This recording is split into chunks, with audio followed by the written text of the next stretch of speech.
Saya masih mendengarkan musik Ustadz dan agak susah untuk meninggalkan musik. Mohon penjelasannya kenapa sih musik itu haram? Bukankah banyak dai-dai syiar menggunakan musik dan lagu Ustadz? Tentunya Ibu, dalil kita bukan dai. Dalil kita Al-Quran dan hadis. Adapun dalam hadis, telah banyak hadis menunjukkan akan haramnya musik. Yang pertama, Rasulullah SAW bersabda riwayat Bukhari dan sahihnya, la yastahillanna aqwamun min ummati al-hira wal harira wal khamra wal ma'azif. Sungguh benar-benar akan ada dari umatku yang akan menganggap halal arak, zina, sutra dan alat-alat musik. Lihat, Rasulullah mengatakan akan ada dari umatku menganggap halal ini semua. Hadisnya saya dalam riwayat Bukhari, ibu-ibu sekalian. Dalam riwayat Ibnu Majah, Rasulullah SAW bersabda, sayakunu khasfun wa qadfun wa maskhun. Faqila mata dzalika ya Rasulullah? Qal idza dhaharatil ma'azif wal qainat.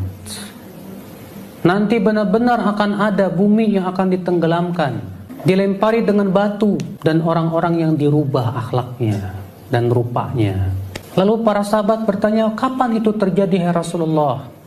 Kata Rasulullah, apabila telah muncul alat-alat musik dan biduanita. Ibnu Hajar Al-Haytami dari ulama mazhab Syafi'i berkata, para ulama seluruhnya sepakat akan haramnya musik. Siapa yang mengatakan bahwa musik masih diperselisihkan, kata beliau apa? Sungguh ia telah bodoh dan mengikuti hawa nafsu. Karena sebetulnya betul kalau kita perhatikan, seluruh ulama dari kalangan sahabat, tabi'in, tabi'ut tabi'in, semua sepakat akan haramnya apa? Musik. Yang menghalalkan itu hanya Ibnu Hazm, dan Ibnu Hazm ini muncul setelah terjadinya ijma, sehingga pendapat Ibnu Hazm ini bertabrakan dengan ijma, dan setiap pendapat yang bertabrakan dengan ijma itu tertolak, ibu-ibu sekalian.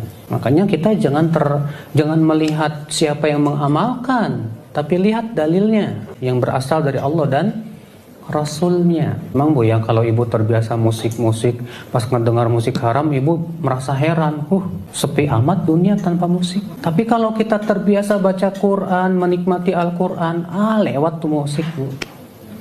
Kita akan lebih menikmati Al-Quran daripada mendengarkan apa? Musik. Makanya Al-Quran itu lebih indah di hati sebetulnya kalau kita mau apa? Mentadaburinya, mempelajarinya, membiasakannya. Bahkan Ibnu Qayyim berkata apa Bu? Tidak akan bertemu dua cinta dalam hati seorang hamba, cinta Al-Quran dan cinta nyanyian.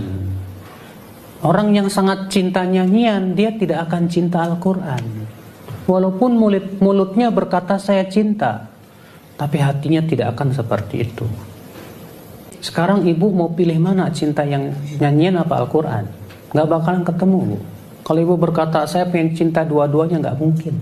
Ibu harus salah satunya ya. Bahkan Rasulullah SAW sabda apa? La an yumla'a batnu ahadikum sadidan khairun lahu min an yumla'a syi'ran. Lebih baik perut seseorang dipenuhi oleh nanah daripada dipenuhi nyanyian. Itu hadis sahih dari Bukhari dan Muslim, Ibu. Pernah suatu ketika Ibu, Rasulullah SAW sedang berjalan dengan sahabat, dan hadisnya sahih juga Bukhari dan Muslim. Rupanya Rasulullah mendengar ada orang yang sedang nyanyi. Apa kata Rasulullah SAW? Khudhu, tangkap dia. Fa innahu syaitan, karena dia setan. Lalu Rasulullah bersabda yang sebutkan saya tadi hadisnya. Lebih baik perut seseorang dipenuhi dengan nanah daripada dipenuhi dengan apa? Nyanyian. Lebih baik mana Bu? Dipenuhinya dada kita dengan Al-Quran atau dengan nyanyi? Ya, tentu dengan Al-Quran. Allah mengatakan nurun ala nur, cahaya di atas. Kata para ulama, artinya cahaya iman ketika dimasukkan Al-Quran, hati yang beriman kepada Allah, ketika ia dimasukkan padanya Al-Quran, maka bertemulah dua cahaya, cahaya iman dan cahaya Al-Quran, maka bertambahlah cahaya di atas cahaya itu, ibu-ibu sekalian. Tapi coba kalau dada ibu ya penuhnya nyanyian, ya nggak ada manfaatnya juga. Maka dari itulah Ibu, kita berusahalah semaksimal mungkin untuk menjadi para pencinta Al-Quran.